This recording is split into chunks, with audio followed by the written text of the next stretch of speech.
¿Por qué Jesús y no otros dioses? Capítulo 20 del libro Jesús, el hombre que desafió al mundo y confronta tu vida. Jesús le dijo, Yo soy el camino y la verdad y la vida. Nadie viene al Padre sino por mí. Juan, capítulo 14, versículo 6.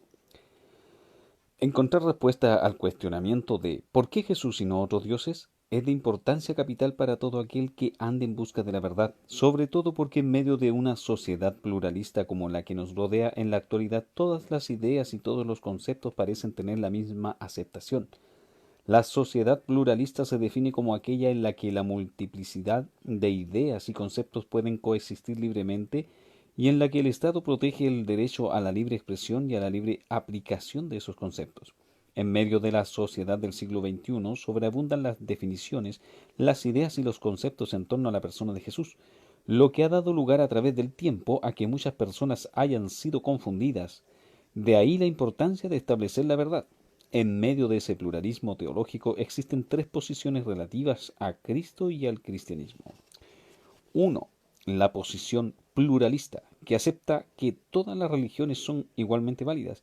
En este sentido aclaramos que no es lo mismo decir que todo el mundo tiene el derecho de profesar la religión que quiera, con lo que sí estamos de acuerdo, a decir que todas las religiones son igualmente válidas. 2. La posición inclusivista, que establece que, aunque Cristo es alguien especial, no es la única verdad, que hay otras igualmente válidas. De ser así, podríamos ser cristianos e hinduistas al mismo tiempo, porque el aceptar a Cristo no excluiría a otros dioses, o podríamos creer que todos los líderes religiosos a fin de cuentas han revelado diferentes caminos de llegar a Dios. 3. La posición exclusivista, que rechaza toda otra creencia o religión contraria a la fe cristiana y que defiende a Cristo como la única verdad. Cristo mismo dijo, Yo soy el camino y la verdad y la vida. Nadie viene al Padre sino por mí. San Juan capítulo 14, versículo 6. ¿Por qué el cristianismo es exclusivista? El cristianismo parte del principio de que toda verdad es única y exclusiva. Por ejemplo, si una ley física establece que dos cuerpos no pueden ocupar el mismo lugar en el espacio al mismo tiempo, lógicamente un cuerpo está excluyendo al otro. Del mismo modo, si la luz viaja a 300.000 kilómetros por hora, esta velocidad excluye todas las demás velocidades posibles. ¿Por qué? Porque esa es la verdad y no puede haber dos verdades. Por lo tanto, el cristianismo es exclusivista porque sabe, no simplemente cree, que tiene la verdad revelada por Dios. Hoy día está muy de moda decir que todas las religiones son iguales y que llevan al mismo lugar, lo cual es un absurdo a la luz de toda lógica. La única religión que en su doctrina establece que las religiones son todas iguales y que ellas son solo expresiones diferentes del hombre es la religión Bahá'í, pero esto no es lógicamente congruente. Las religiones difieren en gran manera en muchos de sus conceptos fundamentales. Dios, el origen del ser humano, lo que es bueno o malo, el cielo, el pecado, Satanás, la gloria, la salvación, el propósito de la vida. Dado todo esto, es descabellado pensar que religiones que difieren en conceptos tan esenciales como estos pudieran todas llevar al mismo lugar. Pero hay además otras consideraciones para negar la posibilidad de que todas las religiones sean iguales. Consideremos estas tres observaciones. El budismo nació como un rechazo al hinduismo. El islamismo rechaza al budismo y también al hinduismo. El cristianismo rechaza a las tres. ¿Cómo se puede decir entonces que todas las religiones son iguales? Para afirmar esto tenemos que ser inocentes, ilógicos o ignorantes de lo que afirman las demás religiones. Una de las acusaciones que se les hace a los cristianos es que son cerrados, porque no aceptan otra religión. Ante una expresión como esa, la respuesta más adecuada sería, ¿cuál es la diferencia entre tú y yo si yo no acepto la tuya y tú no aceptas la mía? En este caso tú serías igual de cerrado porque también estarías siendo exclusivista al excluir mi posición. El individuo promedio de nuestra sociedad no cree que existan valores absolutos y por eso él piensa que todas las religiones son igualmente válidas. La próxima vez que te encuentres con alguien que no crea en valores absolutos, pregúntale a esa persona si está absolutamente seguro de lo que dijo. Si lo está, Él o ella acaba de afirmar un absoluto y con esto ha derribado su propia posición. La ley de la no contradicción. Lo que le da autenticidad a un personaje, a un movimiento, a una historia y sobre todo a una religión, lo que la hace confiable y creíble es que no viole la ley de la no contradicción. La ley de la no contradicción establece que dos aseveraciones contrarias no pueden ser ciertas si son dichas en un mismo sentido y en un mismo tiempo. Por ejemplo, si alguien le pregunta a mi esposa dónde vivimos y ella responde que en República Dominicana y yo respondo que en Puerto Rico, ambos no podemos estar diciendo la verdad. Las religiones no cristianas están plagadas de contradicciones y esto es bien demostrable. Existen cuatro preguntas claves que debemos hacernos para encontrar las contradicciones en cualquier religión y estas son algunas de ellas. ¿De dónde vengo? Origen. ¿Para qué estoy aquí? Propósito. ¿Qué es bueno o malo? Moralidad. ¿Hacia dónde voy al final? Destino. Análisis de las contradicciones. El origen del budismo. El hombre surge a partir de un proceso evolutivo. El budismo deja sin explicar el comienzo y el fin del hombre y del universo. Si no sé de dónde vengo, tampoco puedo saber qué hago aquí. El propósito del budismo es liberar al hombre de sus prisiones. Esas prisiones están representadas por los deseos egoístas de los hombres. Para una gran parte del budismo no hay un verdadero Dios, es una religión atea. ¿Para qué lograr esta liberación si al final de mi vida todo acaba ahí? Mejor sería vivir la buena vida. Moralidad del budismo. Aunque el budismo habla de los deseos egoístas del hombre, los cuales lo mantienen en prisión, no existe en el budismo una forma objetiva de definir lo bueno y lo malo. No hay Dios, por tanto no hay estándar por el cual se pueda establecer cuáles son los deseos egoístas del hombre. Existe la idea de que hay que hacer el bien a todo el mundo, pero ¿cómo definir el bien en ausencia de Dios y de un estándar? El destino del budismo: salir de sus prisiones siguiendo 8 pasos de liberación. Algunos creen en la reencarnación, otros creen que lo que se reencarna son los deseos, cosa imposible porque los deseos no son entidades que se puedan reencarnar. Solo algunos llegan a alcanzar lo que ellos llaman el nirvana, un estado o condición del individuo cuando ya se ha liberado de los deseos egoístas de la carne. ¿Cómo sé que estoy en prisión si no hay un estándar por el cual medir que es libertad? Y después de alcanzar el nirvana, entonces ¿qué? Mueres ahí y se acabó todo. El origen del hinduismo. Una parte del hinduismo es panteísta, lo que significa que todo es Dios. Yo soy Dios, tú eres Dios y una piedra es Dios. Esto implica que el mundo, con todo lo bueno y lo malo, es una extensión de Brahma. Todo es parte de él. En este caso, Brahma tendría que ser bueno y malo al mismo tiempo, limitado e ilimitado, eterno y temporal. Si la creación es parte de Brahma, Brahma necesita de su creación para estar completo. Es un ser dependiente, por lo tanto, queda descalificado como Dios. La otra posición dentro del hinduismo es que el mundo es una ilusión de Brahma, su Dios, es decir, nada existe, nadie existe. Por lo tanto, el mundo es una ilusión. La gran contradicción está en ¿por qué se preocupan ellos entonces?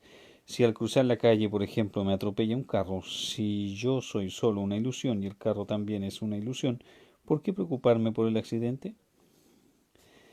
El propósito que indica el hinduismo, el hinduismo panteísta es reencarnacionista, se vive para purificarse a través del karma, es decir, se vuelve a la tierra para pagar lo que hayamos hecho en el pasado. Para aquellos que creen que solo somos una ilusión o sueño de Brahma, entonces no hay propósito en la vida porque ellos no existen. La moralidad: para muchos hinduistas lo malo o lo bueno no existe porque somos solo una ilusión. Como ilustración, ¿por qué debo preocuparme cuando alguien me quiere dejar caer una taza de agua caliente encima si en definitiva eso no está ocurriendo? ¿O para qué dar anestesia a un paciente al hacer una cirugía? El uso de la anestesia sería una contradicción. Para otros hinduistas, lo malo que alguien sufre es consecuencia de su mal karma, es merecido. ¿Para qué entonces tener compasión? Pero hay hinduistas compasivos. El hinduismo no pasa la prueba de la práctica porque Como muestran estos dos ejemplos, hay una contradicción entre la práctica y lo que profesa la religión. El destino. En el hinduismo, al final de múltiples reencarnaciones, se llega al estado máximo de perfección. Es entonces cuando se produce la unidad total con Dios. Nueva contradicción. Si solo soy ilusión, ¿cómo puedo hacerme uno con Dios? Ilustración. En el hinduismo, si un niño pregunta a su padre, ¿de dónde vengo? El padre regularmente responde con algo como esto. Toma una fruta y luego le pregunta, ¿qué es esto? El niño responde, una fruta. El padre corta en dos la fruta y ahora, ¿qué ves? La pulpa, responde el niño. Luego el padre quita la pulpa. ¿Qué ves? La semilla, responde el niño. El padre corta la semilla y pregunta de nuevo, ¿y ahora qué ves? Nada, no hay nada dentro. Entonces el padre concluye diciendo, de esa nada salió la semilla, de esa nada salimos todos y esa nada la compartimos con el universo. Ilustración del profesor Ravi Zacharias en uno de sus mensajes. Esta historia, muy propia de este sistema religioso, es totalmente contradictoria porque la primera ley de la termodinámica establece que de la nada, nada sale. El islamismo. Ellos dicen que el origen, Alá creó el universo. El propósito, solo Alá sabe para qué estoy aquí. Alá lo decide todo de forma arbitraria. Por lo tanto, nadie tiene ni siquiera idea del propósito de su propia vida. No sé para qué vivir entonces. Moralidad. Alá define de manera arbitraria lo que es bueno y lo que es malo. Por tanto, no sé exactamente cómo debo vivir. Es una religión fatalista. El destino. Se enseña que hay un cielo y un infierno, que al final se sopesarán tus obras y por ellas te salvas o te condenas. Tus obras te salvan, pero la realidad es que nuestras obras nunca califican para llenar la perfección de Dios. Cristianismo. Origen. Fuimos creados por Dios. Génesis 1:26a. Y dijo Dios, hagamos al hombre a nuestra imagen, conforme a nuestra semejanza. Efesios capítulo 2, versículo 10a. Porque somos hechura suya, creados en Cristo Jesús. Propósito. Fuimos creados para un propósito definido. Efesios capítulo 2, versículo 10b. Para hacer buenas obras, las cuales Dios preparó de antemano para que anduviéramos en ellas. Moralidad. Éxodo capítulo 20. La ley moral fue revelada por Dios en los 10 mandamientos y a lo largo de la Biblia. Por eso hay un estándar definido de lo que es bueno o malo y de quién establece el estándar. Segunda a los Corintios capítulo 5 versículo 10. ¿Por qué todos nosotros debemos comparecer ante el tribunal de Cristo para que cada uno sea recompensado por sus hechos estando en el cuerpo, de acuerdo con lo que hizo, sea bueno o sea malo? Hay un juez y una ley moral. El destino, Juan capítulo 3, versículo 36. El que cree en el Hijo tiene vida eterna, pero el que no obedece al Hijo no verá la vida, sino que la ira de Dios permanece sobre él. El infierno está reservado para aquellos que llegan al final de su vida habiendo rechazado a la persona de Cristo. Conclusión. La fe cristiana responde a las 4 preguntas fundamentales cuyas respuestas congruentes le dan autenticidad a una religión de una forma coherente y no contradictoria. De ahí porque Jesús y no otros dioses. Recuerda siempre que toda verdad es exclusiva por definición. Cuando alguien acuse al cristianismo de ser exclusivista porque no acepta otras posiciones, explica a quien te cuestione que él o ella está siendo tan exclusivista como tú por no querer aceptar tu posición. No te dejes intimidar por aquellos que te llaman exclusivista. Jesús ya lo dijo, nadie puede venir a mí si no lo trae el Padre que me envió. Capítulo 6, versículo 44. Levántate y defiende el estándar de Dios, pero hacedlo con mansedumbre y reverencia. Primera de Pedro, capítulo 3, versículo 15. Preguntas. Define el concepto de una sociedad pluralista. ¿Por qué decimos que el cristianismo es exclusivista? ¿Cómo responderías a aquellos que dicen que todas las religiones son iguales y que llevan a un mismo lugar? ¿Cómo responde el cristianismo a las 4 preguntas claves? ¿De dónde vengo? ¿Para qué estoy aquí? ¿Qué es bueno o malo? ¿Y hacia dónde voy al final? Después de leer este capítulo, ¿qué respuesta darías al argumento de que todas las religiones llevan al mismo Dios? Llegamos a la conclusión del libro en general. Conclusión. Jesús, un hombre de contrastes. En él vemos la uniforme armonía y simetría de la gracia, su amor por Dios y el hombre, su dignidad y humildad, su fuerza y su ternura, su grandeza y sencillez, y su autocontrol y sumisión. Es la absoluta perfección del carácter de Cristo lo que hace un milagro moral en la historia. Philip Schaff. Al estudiar la vida de Jesús nos encontramos con una serie de contrastes o paradojas que se conjugan en su persona de una forma singular. Algunos de estos contrastes son tan marcados y tan llenos de enseñanzas que vale la pena revisar algunos de los más importantes. Cuando comparamos al hombre con el resto de las criaturas aquí en la tierra, encontramos múltiples similitudes desde su nacimiento hasta su muerte. Sin embargo, entre Dios y el hombre existen diferencias irreconciliables. Dios es eterno, pero el hombre tuvo un comienzo. Dios es infinito y el hombre limitado. Dios es independiente, pero el hombre es dependiente de su creador y del resto de lo creado. Sin embargo, a pesar de esas características tan disímiles unas de otras, en Cristo encontramos a Dios hecho hombre y, por lo tanto, una conjugación de cualidades no vistas en ningún otro hombre de la historia, y pensar que esa es la historia que Él cambió. El Cristo eterno se encarnó y tuvo un comienzo como Jesús aquí en la tierra, la segunda persona de la Trinidad. Jesús, que es ilimitado, supo ser confinado dentro de un cuerpo físico y dentro del vientre de una madre. Y el Dios independiente supo depender de agua, comida, sueño y demás durante su paso por la tierra. Su dependencia de Dios nos enseñó a depender. Dios es inmortal, pero el Dios hombre muere en la cruz y por medio de su muerte ha dado vida a muchas personas.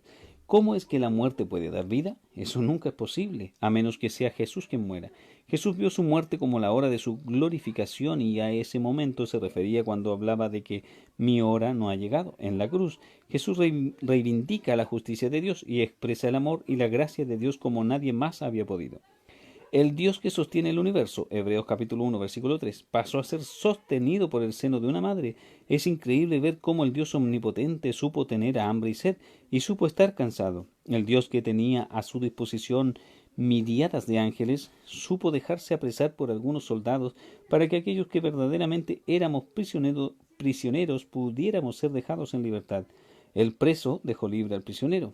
El Dios soberano delante de quien han de doblarse las rodillas de todo el que existe en el universo pasó a ser obediente. El obedecido pasó a ser obediente y su obediencia lo calificó para morir en nuestro lugar. Y desde entonces su obediencia ha llevado a muchos rebeldes a ser hijos sometidos a su voluntad. Él nos enseñó a obedecer y luego nos pidió que lo obedeciéramos. Su obediencia fue impecable para poder dar entrada a aquellos que desobedecemos la ley de su Padre. El amo que tiene siervos pasó a servir para que los rebeldes pudieran convertirse en verdaderos siervos y así conocer al amo. Nunca se ha visto que el amo muera por el siervo, ni que el amo sea quien le supla a los siervos. Jesús no fue cualquier amo porque precisamente vino a redimir a sus siervos y los redimió a precio de sangre. Su sangre, el que lo posee todo, Colosenses capítulo 1, versículo 16, murió sin nada para que aquellos que no poseíamos nada llegásemos a heredarlo todo. Por eso Romanos capítulo 8, versículo 17 nos llama coherederos con Cristo. Jesús cambió su gloria por trapos de vestir, su trono por una cruz, su infinidad por la humanidad y el cielo por un pesebre. El verdadero pan de vida y el que alimentó a multitudes experimentó hambre. Jesús vino a saciar el hambre espiritual del hombre. Lo hizo no con pan de harina, sino con pan de vida. Él es el maná del Nuevo Testamento, la fuente inagotable de sustento. El juez y dador de la ley pasó a ser condenado para que los condenados pudieran llegar a ser libres. Así que si el Hijo os hace libres, seréis realmente libres. San Juan capítulo 8, versículo 36. Cristo vino a liberarnos de nuestros miedos e inseguridades, de nuestros hábitos pecaminosos, de nuestro orgullo, de nuestra vanidad y de nuestro vacío espiritual. Él soltó las amarras el día que le recibimos. Ahora nos toca a nosotros caminar en libertad santa. El que no conoció pecado fue hecho pecado por nosotros. Segunda a los Corintios capítulo 5 versículo 21. Para que aquellos que nacimos en pecado un día estuviésemos limpios de culpa. Un Dios que es proclamado santo, santo, santo en Isaías capítulo 6 versículo 3, Apocalipsis capítulo 4 versículo 8, es hecho pecado en la cruz y por lo tanto es tratado como si Él hubiese vivido nuestra vida para que un día nosotros que somos pecado fuésemos limpiados y tratados como si hubiésemos vivido su vida.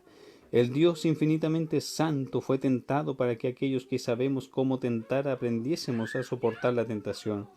El Dios de gloria murió avergonzado, desnudo en una cruz, para que aquellos que vivimos en vergüenza pudiéramos un día entrar en su gloria. Dios había revelado que nadie puede ver su gloria y vivir. Sin embargo, deseando compartir su gloria misma, Dios diseña un plan que implicaría que su Hijo dejara a un lado su gloria y fuera en busca de aquellos que habían sido destituidos de la presencia de Dios. Romanos capítulo 3, versículo 23, para que un día Cristo pudiera abrir el camino al hombre que lo llevaría de la corrupción a la gloria. Cristo fue el tema de las profecías del Antiguo Testamento, pero al mismo tiempo eres el profeta, eres el rey que recibe una corona de espinas para que nosotros en un futuro pudiésemos ser coronados. Eres la ofrenda, es la cruz y la persona que la ofrece al mismo tiempo. Es el Cordero y el sacerdote en una sola persona. Igualmente es Cordero y León a un tiempo. Él nunca fue a la universidad, pero no ha habido nadie más sabio. No vivió más de 33 años, pero ha cambiado más vidas que cualquier otra persona independientemente de la edad alcanzada. Nació en un pesebre, pero hoy se sienta en el trono. Jesús condena a los maestros de la ley por su pecado, pero deja en libertad a la mujer tomada en adulterio. Supo derribar las mesas de los cambistas y al mismo tiempo atraer a los niños. Él es la piedra angular sobre la que se construye todo el edificio, pero es también la piedra sobre la cual se destrozan todos los que caen sobre ella. Mateo capítulo 21, versículo 44, piedra de tropiezo y piedra de construcción. Romanos capítulo 9, versículo 33. En fin, Cristo es lo que nadie ha sido, posee lo que nadie tiene y promete lo que nadie puede. No hay nadie como Él. Él escribe la historia y la tuya también. Dios nos bendiga, amados hermanos. Muchas gracias por acompañarme en esta lectura de este libro de Miguel Núñez, Jesús, el hombre que desafió al mundo y confronta tu vida. Gracia y paz.